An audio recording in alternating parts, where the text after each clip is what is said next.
Okay, alright guys, welcome to another video of Education Academy।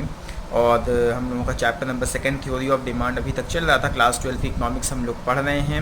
आज की video में हम लोग कवर कर लेंगे एक आखिरी टॉपिक जो बचा हुआ है, जिसका नाम है movement along the demand curve and shift of demand curve. बस आगे बढ़ने से पहले एक छोटी सी रिक्वेस्ट, अगर आप लोगों को मेरा काम पसंद आ रहा है तो प्लीज़ चैनल को सब्सक्राइब करिए, वीडियो को लाइक और शेयर करना बिल्कुल मत भूलिए। ओके, तो आज की टॉपिक हम लोग देख लेते हैं movement along the demand curve क्या होता है और shift of the demand curve क्या होता है। इसकी बेसिक सबसे पहले हम लोग देख लेते हैं। तो पहले movement along the demand curve, इसको हम लोग चेंज इन क्वांटिटी डिमांडेड के नाम से भी जानते हैं। तो अगर कर्व के ऊपर बात होती है तो हम लोग इसको कहते हैं movement along the demand curve, और जब हम लोग क्वांटिटी डिमांडेड के पर्सपेक्टिव में बात करते हैं इसको हम लोग कहते हैं चेंज इन क्वांटिटी डिमांडेड। ध्यान रखिएगा ये टर्म क्वांटिटी डिमांडेड। अब ये चेंज होता है क्वांटिटी डिमांडेड में, ये दो तरह से हो सकता है, या तो एक्सटेंशन ऑफ डिमांड होगा या तो कॉन्ट्रैक्शन ऑफ डिमांड होगा। एक्सटेंशन ऑफ डिमांड का मतलब होता है क्वांटिटी डिमांडेड का इंक्रीज हो जाना, और कॉन्ट्रैक्शन ऑफ डिमांड का मतलब होता है क्वांटिटी डिमांडेड का डिक्रीज हो जाना। ओके, अब ये जो एक्सटेंशन ऑफ डिमांड किस वजह से होता है, हम लोगों ने लॉ ऑफ डिमांड पढ़ा है, प्राइस के घटने पर डिमांड बढ़ती है। तो किस वजह से होता है, caused by decrease in price.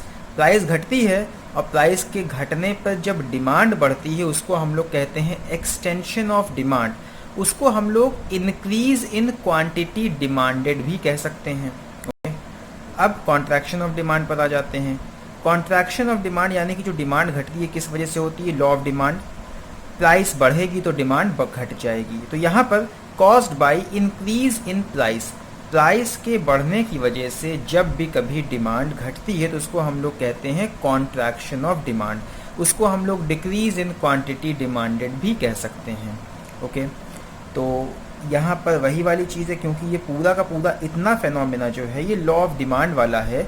तो लॉ ऑफ डिमांड में हम लोग ये मानकर चलते हैं कि other factors affecting demand remaining constant. तो यहाँ पर भी जितने भी दूसरे फैक्टर्स होते हैं प्राइस के अलावा वो सारे के सारे कांस्टेंट होते हैं। एक तरह से आप लोग कह सकते हैं कि ये लॉ ऑफ डिमांड का ही एक्सप्लेनेशन है यहाँ पर फर्दर आगे की लॉ ऑफ डिमांड में और क्या क्या होता है। तो लॉ ऑफ डिमांड में जो डिमांड कर्व होता है उसी के ऊपर मूवमेंट होता है। प्राइस के घटने पर डिमांड बढ़ती है, प्राइस के बढ़ने पर डिमांड घट जाती है। उसको हम लोग कहते हैं चेंज इन क्वांटिटी डिमांडेड। अब वो चेंज कुछ भी हो, चाहे प्राइस बढ़े चाहे घटे, उसको हम लोग कहते हैं चेंज इन क्वांटिटी डिमांडेड। याद रखिएगा जब भी प्राइस की वजह से चेंज होता है, चेंज दो प्रकार का होता है, या तो डिमांड बढ़ेगी या तो डिमांड घटेगी। अगर प्राइस के घटने पर डिमांड बढ़ती है तो एक्सटेंशन, प्राइस के सिर्फ ध्यान रखिएगा सिर्फ और सिर्फ यहाँ प्राइस में चेंज होगा, बाकी फैक्टर्स कांस्टेंट रहेंगे। प्राइस के अगर घटने पर डिमांड बढ़ती है तो एक्सटेंशन, प्राइस के बढ़ने पर अगर डिमांड घटती है तो contraction, and other factors remaining constant. यहाँ पर आप लोगों ने इससे पहले जो लॉ ऑफ डिमांड का कर्व देखा है बस वही कर्व यहाँ पर बनाकर अभी मैं आगे फर्दर एक्सप्लेन करूँगा इसको। चलिए अगला देख लेते हैं, जिसको हम लोग नाम से जानते हैं shift of the demand curve.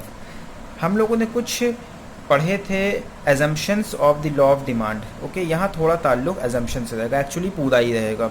तो shift of the demand curve जो होता है इसको हम लोग चेंज इन डिमांड के नाम से भी जानते हैं। जो शिफ्ट होता है डिमांड कर्व में उसको हम लोग एक्चुअली कहते हैं चेंज इन डिमांड, और मूवमेंट को हम लोग कहते हैं चेंज इन क्वांटिटी डिमांडेड। तो ये वर्ड ध्यान रखिएगा, जब भी प्राइस की वजह से डिमांड में कोई चेंज हो तो हम लोग कहेंगे चेंज इन क्वांटिटी डिमांडेड, और जब भी प्राइस के अलावा किसी दूसरे फैक्टर की वजह से डिमांड में चेंज हो तो उसको हम लोग कहेंगे चेंज इन डिमांड। प्राइस की वजह से डिमांड में चेंज होने पर जो मूवमेंट होगा वो डिमांड कर्व के ऊपर होगा, और प्राइस के अलावा किसी दूसरे फैक्टर से अगर डिमांड घट रही है या बढ़ रही है तो उसमें हम लोग क्या करेंगे, शिफ्ट कर देंगे डिमांड कर्व को। एक्चुअली डिमांड कर्व भी पूरा का पूरा शिफ्ट हो जाएगा, अभी फर्दर आगे एक्सप्लेन हो जाएगा। ओके, चेंज इन डिमांड में आगे बढ़ते हैं। चेंज इन डिमांड भी सिमिलरली दो प्रकार का हो सकता है, या तो डिमांड घटेगी या तो डिमांड बढ़ेगी। तो यहाँ पर अगर डिक्रीज होता है डिमांड तो इसको हम लोग कहते हैं backward shift in demand curve. अब क्यों डिक्रीज होता है, मे भी कंज्यूमर की इनकम घट गई हो, या जितने भी दूसरे फैक्टर्स होते हैं प्राइस के अलावा जो असर डालते हैं डिमांड के ऊपर, उन सारे फैक्टर्स में से किसी भी फैक्टर की वजह से अगर डिमांड घटती है तो उसको हम लोग कहेंगे डिक्रीज इन डिमांड। और इस सिचुएशन में डिमांड के घटने पर जो डिमांड कर्व होता है वो बैकवर्ड्स शिफ्ट कर जाता है। ओके दूसरा हो सकता है इंक्रीज इन डिमांड। सपोज कर लीजिए कंज्यूमर की इनकम अगर बढ़ गई तो कंज्यूमर की डिमांड बढ़ जाएगी, तो इस सिचुएशन में हम लोग कहेंगे इंक्रीज इन डिमांड। और जो डिमांड कर्व होता है वो फॉरवर्ड शिफ्ट कर जाता है। किस वजह से होता है? Caused by change in other factors other than price of the commodity. Commodity की प्राइस के अलावा जितने भी दूसरे फैक्टर्स होते हैं उसमें होने वाले चेंज की वजह से चेंज इन डिमांड होता है। ओके अब हम लोग ज़रा एक डिटेल स्टडी करेंगे दोनों टॉपिक्स की अलग अलग। ओके आप लोग देख सकते हैं movement along the demand curve और change in quantity demanded. Price के घटने पर जब डिमांड बढ़ जाए और प्राइस के बढ़ने पर जब डिमांड घट जाए and other factors remaining constant, इसी को हम लोग लॉ ऑफ डिमांड के नाम से जानते हैं। लॉ ऑफ डिमांड इसी को हम लोग कहते हैं। ओके इसको ध्यान में रखिएगा। तो जब प्राइस के घटने पर डिमांड बढ़ती है and other factors remaining constant, उसको हम लोग कहते हैं extension of demand. And when price के बढ़ने पर डिमांड घट जाती है अदर फैक्टर्स रिमेनिंग कांस्टेंट, उसको हम लोग कहते हैं कॉन्ट्रैक्शन ऑफ डिमांड। और अगर डेफिनेशन की बात करें कि movement along the demand curve और चेंज इन क्वांटिटी डिमांडेड को हम लोग कैसे डिफाइन करें, तो खैर बुक में लिखा हुआ है, मैं आप लोगों के लिए रीड कर देता हूँ। When the quantity demanded of a commodity changes का मतलब राइज और फॉल, बढ़ना या घटना, as a result of change in its own price other determinants of demand like income, prices of related goods, etc., consumer expectations about the future prices, और जितने भी determinants होते हैं डिमांड के वो सारे के सारे कांस्टेंट रहें, the main constant. It is known as change in quantity demanded and it is of two types. The first type is extension of demand and the second type is contraction of demand. Extension of demand happens because of decrease in price and contraction of demand happens because of increase in price. तो जब भी price के घटने पर demand बढ़ती है extension of demand, price के बढ़ने पर डिमांड घटती है कॉन्ट्रैक्शन ऑफ डिमांड। बस वही चीज़ हम लोगों को लेकर चलना है, अदर फैक्टर्स रिमेनिंग कांस्टेंट। अब सवाल है एक्सटेंशन ऑफ डिमांड क्या होता है? When the quantity demanded of a commodity rises due to fall in its own price, other factors remaining constant, it is called extension of demand. And contraction of demand क्या होता है? When decrease in quantity demanded due to rise in price of a commodity, other factors remaining constant is called contraction of demand.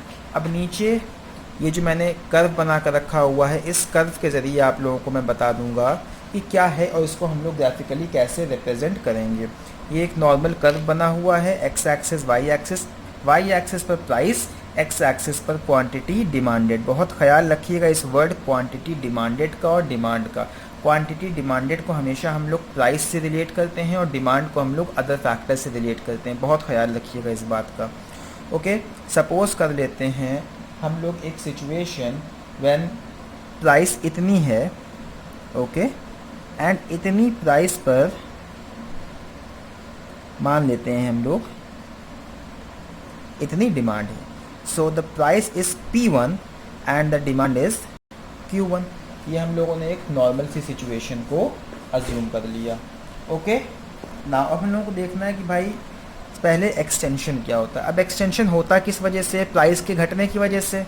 देखते हैं हम लोग, price घट गई, अच्छा एक डिमांड कर्व भी पहले हम लोग ड्रॉ कर लेते हैं। डिमांड कर्व कैसा होता है? डाउनवर्ड स्लोपिंग होता है, फ्रॉम लेफ्ट टू राइट। ये ऊपर से नीचे की तरफ आ रहा है डिमांड कर्व, इसको हम लोगों ने ये ड्रॉ कर लिया है। इसको हम लोग नाम देते हैं डी डिमांड कर्व। ओके अब देखना है हम लोगों को कि भाई एक्सटेंशन ऑफ डिमांड कैसे होगा, कैसे होता है एक्सटेंशन ऑफ डिमांड? क्यों?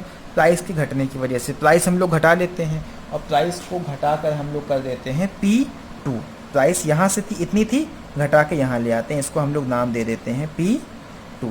अब नाउ डिमांड कर्व से हम लोग पोजीशनिंग देख के पता लगाते हैं कि क्वांटिटी डिमांड पर क्या असर पड़ेगा। देखिए जब प्राइस इतनी हो गई तो इस डिमांड कर्व के हिसाब से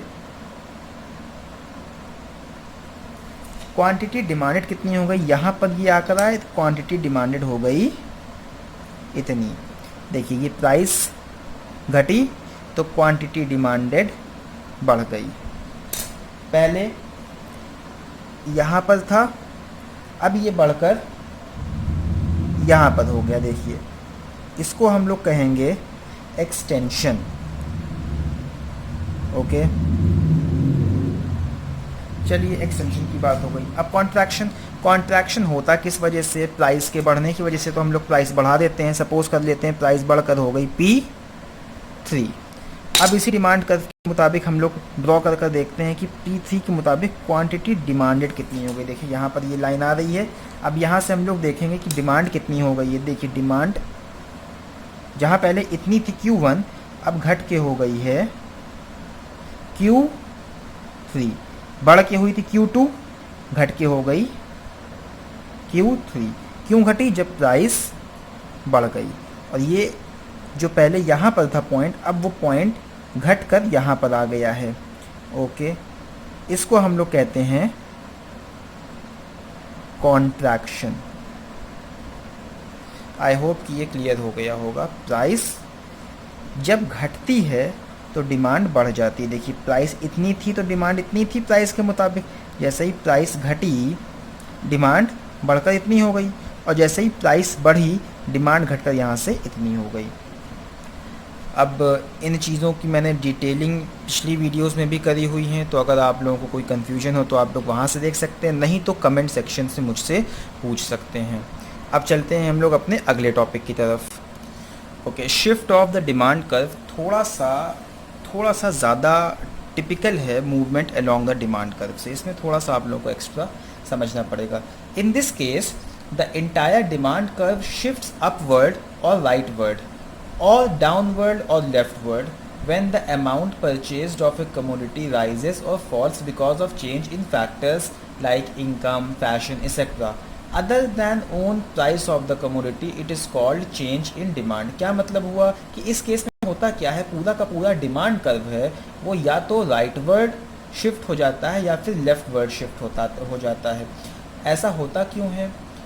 When the amount purchase of a commodity rises or falls, यानी कि अमाउंट परचेज, जितना सामान खरीद रहे हैं वो घटता है या बढ़ता है because of change in factors, जैसे हो गया इनकम, जैसे हो गया change in fashion, substitute goods की प्राइसेस में चेंज होना, कॉम्प्लीमेंट्री गुड की प्राइसेस में चेंज होना, नंबर ऑफ़ कंज्यूमर्स में चेंज हो जाना, या कंज्यूमर का टेस्ट और प्रेफरेंस में चेंज हो जाना। यानी कि जितने भी डिटर्मिनेंट्स होते हैं डिमांड में, उन सारे डिटर्मिनेंट्स में चेंज होने की वजह से डिमांड कर्व जो होता है वो शिफ्ट होता है।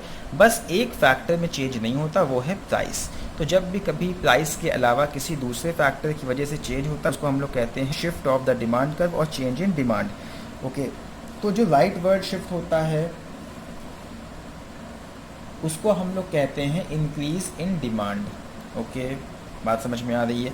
इंक्रीज इन डिमांड हम लोग किसे कहते हैं? जब एग्जिस्टिंग प्राइस पर, it refers to a situation when the consumer purchases larger amount of a commodity at the same price, और when due to change in other factors other than price demand rises, it is called increase in demand. जब demand किसी commodity की बढ़ जाती है किसी दूसरे factor की वजह से, सपोज कर लीजिए कंज्यूमर 100 रुपये कमा रहा है, तब उसकी डिमांड है 2 किलोग्राम ऑफ एप्पल की। कंज्यूमर अगर 200 रुपये कमाने लग गया तो उसकी जो डिमांड हो गई वो हो गई 3 किलोग्राम ऑफ एप्पल की। अब इस सिचुएशन में हम लोग मान कर चलेंगे कि प्राइस में कोई चेंज नहीं हुआ, जो कंज्यूमर की डिमांड बढ़ रही है वो सिर्फ और सिर्फ इसलिए बढ़ रही है क्योंकि कंज्यूमर की इनकम बढ़ रही है। तो इस सिचुएशन को हम लोग कहते हैं इंक्रीज इन डिमांड। जब बिना प्राइस में चेंज हुए कंज्यूमर की डिमांड बढ़ जाती है, इसको हम लोग कहते हैं increase in demand. Okay, increase in demand को हम लोग पहले एक डायग्राम से रिप्रेजेंट कर देते हैं, उसके बाद causes of increase in demand हम लोग बता देते हैं, और फिर चलेंगे अपने अगले और आखिरी टॉपिक की तरफ। ओके, तो एक हम लोगों ने नॉर्मल कर्व बना लिया है। वाई एक्सिस पर सिमिलरली हम लोग प्राइस को दिखा रहे हैं, एक्स एक्सिस पर डिमांड को दिखा रहे हैं। एक डिमांड कर्व हम लोग अपने से बना लेते हैं, एज्यूम कर लेते हैं कि भाई ये हमारा एक डिमांड कर्व है। डिमांड कर्व डाउनवर्ड स्लोप होता है, आप लोगों को पता है। अपनी मर्जी से हम लोग प्राइस भी ले लेते हैं, सपोज कर लेते हैं ये है पी इस प्राइस। अब इस प्राइस पर हम लोगों को देखना है कि डिमांड कितनी है, तो हम लोग डिमांड कर्व से मिलाकर देखेंगे। देखिए यहाँ से मिलाया तो डिमांड कितनी हो गई, इतनी। ओके, प्राइस अगर इतनी है तो डिमांड कितनी है, ये क्यू, ये हो गई हमारी डिमांड। ओके जब डिमांड बढ़ती है, जब हम लोग इंक्रीज इन डिमांड कहते हैं, तो यहाँ पर प्राइस में कोई चेंज नहीं होता, सिंपली डिमांड बढ़ जाती है। अब डिमांड अगर सपोज कर लें बढ़कर यहाँ से बढ़कर यहाँ पर आ गई, Q1 हो गई। अब इस सिचुएशन में प्राइस तो भाई कांस्टेंट ही है, प्राइस को हम लोग कांस्टेंट मानकर चलते हैं। तो अब देखिए ज़रा कि इसके मुताबिक डिमांड कर्व कहाँ जा रहा है, यहाँ पर आया। यही डिमांड कर्व जो पहले यहाँ पर था, ये शिफ्ट होकर अब आगे की तरफ आ जाएगा। देखिए डिमांड कर्व ये है D, यही डिमांड कर्व यहाँ से बढ़कर यहाँ आगे पहुँच गया D1। कब पहुँच गया, जब एग्जिस्टिंग प्राइस पर, प्राइस देखिए इतनी ही है, प्राइस में कोई चेंज नहीं हो रहा, एग्जिस्टिंग प्राइस पर क्वांटिटी डिमांडेड यहाँ से बढ़कर यहाँ आ गई, इतनी हो गई, तो पूरा का पूरा डिमांड कर्व यहाँ से बढ़कर ये आगे की तरफ शिफ्ट हो गया। इसको हम लोग कहते हैं इंक्रीज इन डिमांड।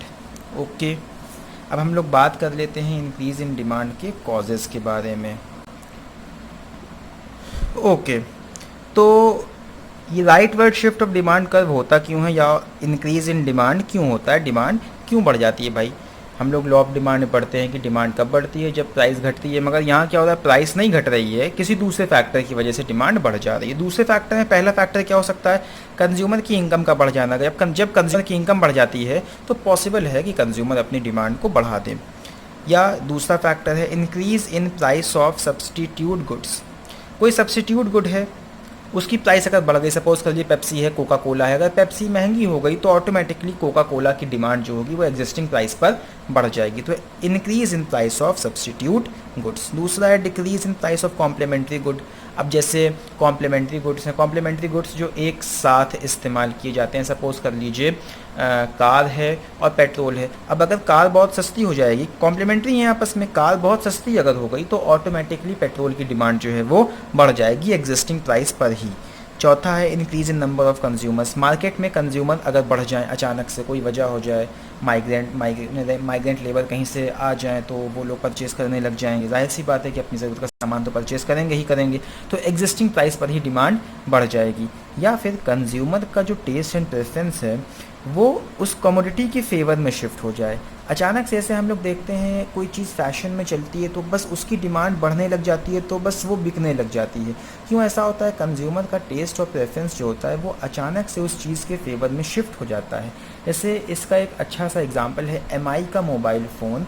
जब लोगों ने एक दो मोबाइल फ़ोन परचेज़ किया और फिर लोगों ने अपनी माउथ पब्लिसिटी किया और लोगों को, दूसरे लोगों को बताया कि यार ये पर्टिकुलर मोबाइल फ़ोन बहुत अच्छा है, तो अचानक से हम लोगों ने देखा होगा कि MI का, रेडमी का जो मोबाइल फ़ोन था उसकी डिमांड बहुत ही ज़्यादा मार्केट में बढ़ गई।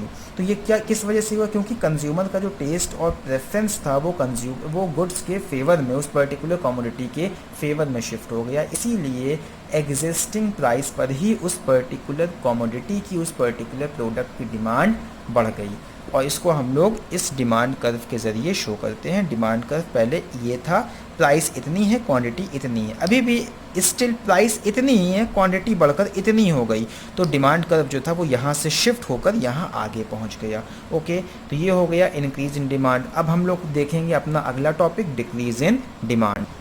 Okay, decrease in demand, when less of a commodity is purchased at the same price, it is called decrease in demand। Price वही सेम है बट उसी सेम प्राइस पर कम कमोडिटी डिमांड करी जा रही है, उसको हम लोग कहेंगे डिक्रीज इन डिमांड। इसको कर्व के ऊपर शो कैसे करेंगे हम लोग, देखिए ये एक डिमांड कर्व है और ये प्राइस है। इस प्राइस के मुताबिक और इस डिमांड कर्व के मुताबिक क्वांटिटी डिमांडेड होगी, इतनी डिमांड इतनी है।